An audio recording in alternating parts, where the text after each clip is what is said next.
Episode 6 of The Shy. This is Moreofterra, and I watch almost everything. To start off this episode, the recap was way too long. I don't know why it was so long, but it was just a little bit too long for me. But the episode started off with the power being out everywhere besides Alicia's house because she has a generator.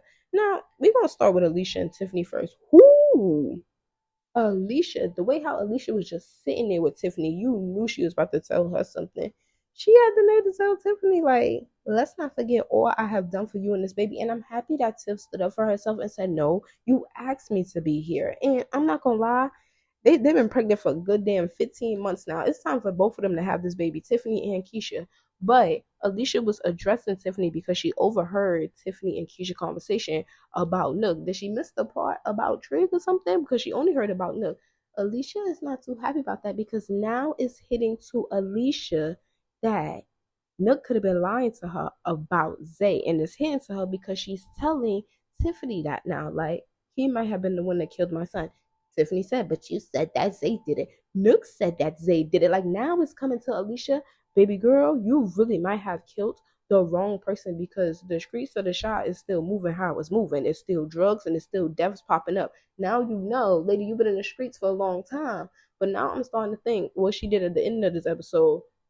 I see why Rob Father was her lawyer once upon a time because it seems like she makes a lot of stupid decisions and Rob Father had to come and save her a million and 1,000 times before he died. But it's hot as hell in Chicago.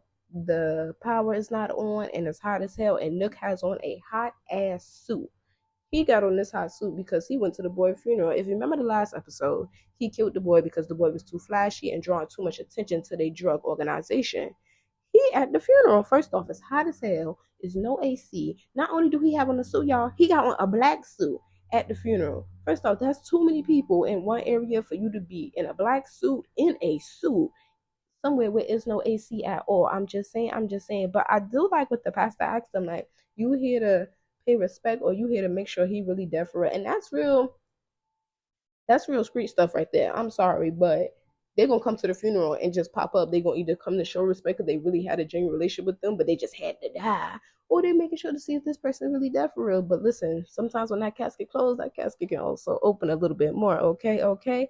But moving along from that, the pastor, I hate the pastor storyline so much. It's just nothing because it ties to Papa, and I feel like Papa is another young person on the show that needs to be removed because he trying to follow in his father's footsteps and do the right thing by God. But if I'm not mistaken, didn't his father and his mother told him to stay away from this young nigga pastor? I could have swore they told him to stay away from that YN pastor. I could have swore.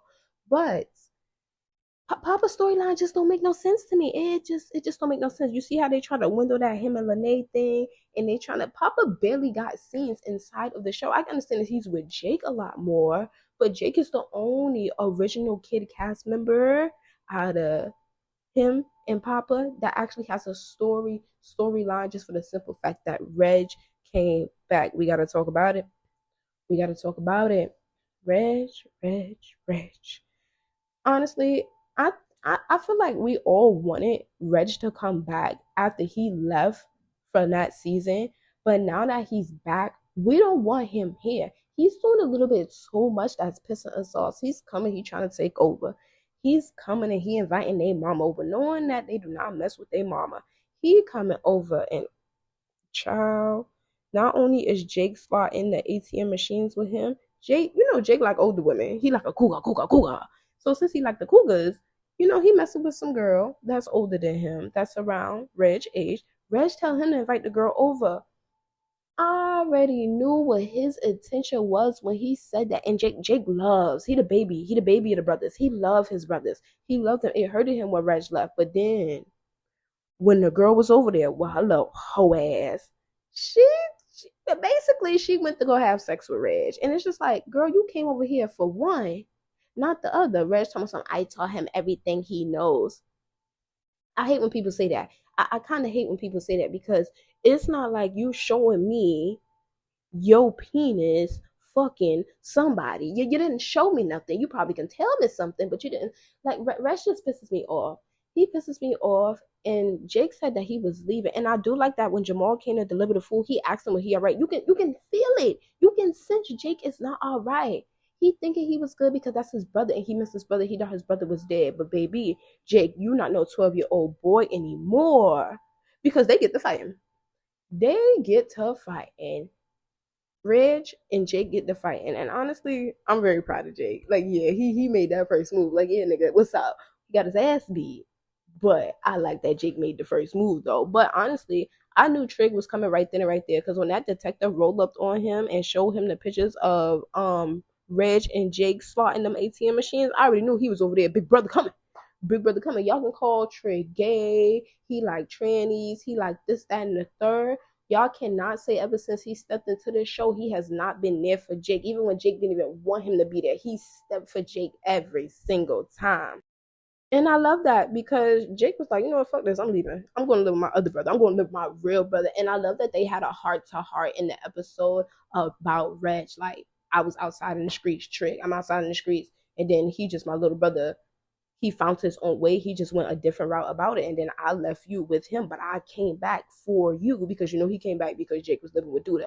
I love that they had a heart to heart moment about that because based on the last episode where he took them shrooms and he was seeing stuff, I like that he shared that with Tiffany too. Like, I gotta kill the old me. And I really think he was referring to Reg. But don't kill your brother, sweetie. You probably gotta kill your brother, but don't kill your brother because I love Trig and Tiffany together. I mean, I kind of would have liked her Nuck together, but Nuck killed Rob, so no. But Trig and Tiffany, very calm. And if you remember that first episode with Tiffany and Tiffany now, that's why I love Tiffany so much. That girl has changed and grown so much. You gotta remember, she was a teenage mother at that time. Now she's a woman who's taking care of her business and everything else. But I love that for Trig and Tiffany.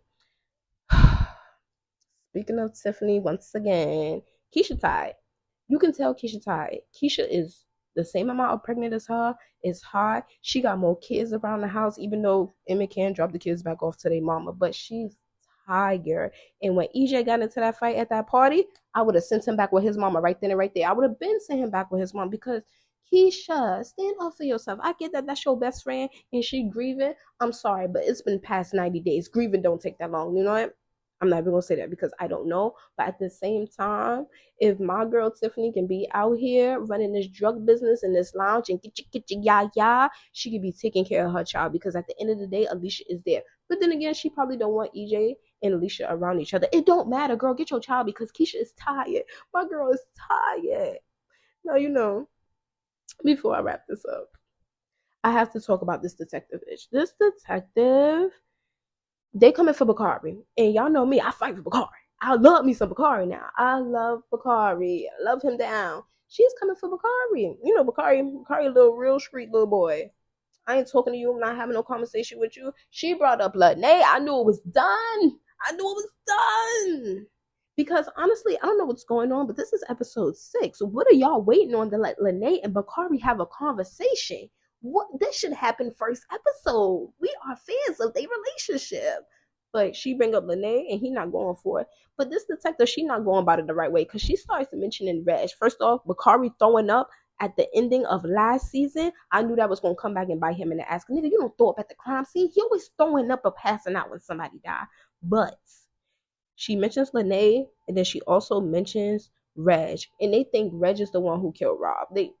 The detective don't think that. She's just saying that because she just want to put the nigga back in jail. Honestly, you can put him back in jail with them slot machines. But she goes into that. Bakari, my love, why would you go back and tell Alicia? Why did you go back and do that? And this is the part that we got to hit for. He went back to tell Alicia. Alicia going to hunt for Reg.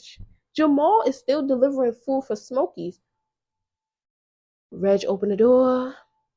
Alicia starts shooting fire. Jamal is freaking dead.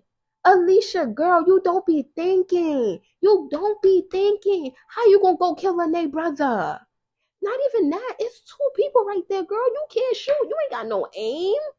Because you killed the wrong person. And Reg starts shooting back. Yo, now we finally gonna see Lene and Bakari have a conversation. And this is what's pissing me off so much. Because one, I already knew something was gonna happen with Jamal. He just had too many scenes. He had too many scenes in this episode. I'm like, we don't really know nothing about him other than the fact that he's like a brother. And then they changed the brother too. So it's just like, Alicia, find out that Nuck did it. And this is more Tara, and I watch almost everything.